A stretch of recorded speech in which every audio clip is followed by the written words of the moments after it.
இங்கே பாருங்க, எதுக்காக இவ்வளோ செஞ்சுருப்பாங்க? இவ்வளோ தூரம் ரிஸ்க் எடுத்து தன்னுடைய சித்தப்பாவை இழந்து, தன்னுடைய சகோதரர்கள் இழந்து, சொத்து இழந்து, எல்லாத்தையும் இழந்து, தன்னுடைய ஃபேமிலியும் வந்து அதில் ஈடுபடுத்தி ஒதுக்க வச்சுருக்காங்க. சில ஃபேமிலிகள் வந்து தாய்க்களுடைய ஃபேமிலி யாருன்னே தெரியாமலே போய் என்ன அவருக்கு ஒரு இப்படி அது பார்த்தீங்கன்னா அந்த ரூட்லேயே போக மாட்டாங்க. அவங்க தனியாக இருப்பாங்க. அது தொழில் வேற, வாழ்க்கை வேறங்கிற மாதிரி இதை தொழிலாக பார்க்குறாங்களாட்டு என்ன அதில் வந்து செலுத்தவே மாட்டாங்க. அது அல்லாஹ் அதான் சொல்கிறான்.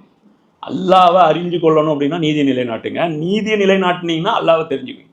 இது இல்லாத பட்சத்தில் உங்கள் பஜனை வந்து அவங்கள காண்டாக்கும். இப்படி ஒரு அல்லாஹ் இருக்கிறான், எதை பற்றி அவனுக்கு கவலை கிடையாது. ஆனால் பலசாலியே, எவ்வளோ அநியாயம் நடந்தாலும் கண்டுக்க மாட்டான். ஆனால் பலசாலியே, ஆனால் அநியாயம் அவனுக்கு பிடிக்காது. எப்படி அவன் வந்து எதையும் சாதிக்க முடியும், ஆனால் அநியாயத்துக்கு எதிராக ஒரு துரும்பு கூட அல்லாஹ் கிள்ளி போட மாட்டான் அப்படிங்குது. அப்போது இந்த இடத்துல அல்லாஹ் என்ன சொல்கிறான்? நீதியை நிலைநாட்டுங்கள். நம்ம என்ன பண்ணிட்டோம்? அல்லாஹ் மட்டும் எடுத்துக்கிட்டோம். அவனுக்கான பஜனை மேட்டர் மட்டும் எடுத்துக்கிட்டோம். தொழுகை, நோன்பு, ஜக்காத், ஹஜ்ஜு. எப்படி அதில் வந்து உண்மையான கடவுளை வணங்க வேண்டுமா?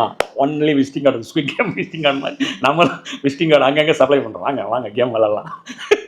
அந்த கேமில் போனீங்கன்னா நிறைய, இந்த கேமில் வந்தீங்கன்னா சொர்க்கம், பப்ஜி. அப்படி அந்த ப்ளூ டவுன், ரெட் டவுன் வச்சுட்டு அங்கங்கே ஆள் சேர்க்குற அந்த ஸ்டால்ஸ் வந்து நீங்கள் பார்த்துருக்கலாம். எல்லா இடத்துலையும் அந்த ரெப் வந்து சுற்றிட்டு இருப்பார். அந்த மாதிரி எல்லா இடத்துலையும் நீங்கள் சுற்றிட்டு இருப்பாங்க. முதல்ல நீங்கள் எங்கே போகிறீங்கன்னு தெரில.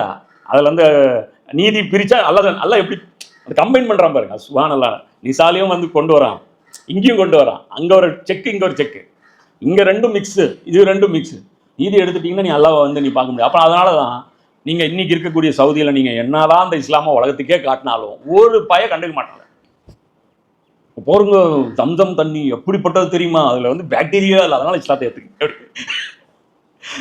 கிணறு வந்து வந்துருச்சு அப்படின்னு விடுங்க, ஒன்றும் பிரச்சனை இல்லைங்க. எங்கள் வீட்டுக்கு பின்னாடி தான் ஆறு இருக்குது, எங்களுக்கு அதெல்லாம் தேவையில்லை. தேவைப்பட்டுச்சுன்னா கூப்பிட்டு சொல்கிறோம், போயிட்டு வாங்க. என்ன அப்படி வந்து நீங்கள் அல்லாஹ் வந்து நீங்கள் அன்றே சொன்னது குரான், அதனால் நம்பணுமா? 1400 வருஷத்துக்கு முன்னாடியே சொன்னார். ஆனால் சர்டிஃபிகேட்னா கொடுக்குறோம், பரவாயில்லப்பா, அவன் ப்ரொடக்ஷன் அருமையாக இருக்குப்பா, வேணால் கலிலியோடைய அந்த சாதனைக்கு பதிலாக வேணால் உங்கள் சாதனையை வந்து நாங்கள் எழுதிக்கிறோம். முதலில் பூமி உருண்டை என்று கண்டுபிடித்தவர் முகமது ஸல்லல்லாஹு அலைஹி வஸல்லம் எழுதுங்க. முதலில் விண்வெளி பயணம் மேற்கொண்ட எல்லாம் அந்த சிறப்பெல்லாம் எழுதிக்கங்க. ஆனால் உங்களை ஏன் ஃபாலோ பண்ண, அதை சொல்லு. உங்களை ஏன் ஃபாலோ பண்ணணும்? உங்கள்கிட்ட என்ன இருக்குது? ஏன் உங்கள் இதில் நாங்கள் சேரணும்? அதுக்கு பதில் சொல்லு. ஒன்றும் இல்லை, நாங்கள் தான் வந்து அதுக்கு வந்து இவங்க என்ன பண்ணுறாங்க? இவங்க கவுண்டர் இவங்க வச்சுருக்காங்க. புஷ்பக விமானம் இருக்குது, அது இருக்குது. அப்போ அடிச்சுக்க, எது பெருசுன்னு அடிச்சுக்காட்டு. டம்முன்னு 2 பேர் கத்துறாங்க. ஒரு பிரயோஜனமும் இல்லை.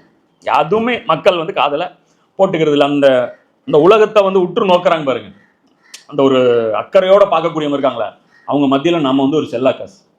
அதனால் நம்மளை கேர் பண்ணவே மாட்டேன். நீதியை நிலைநாட்டுங்கள் நல்லா சொல்லும்போது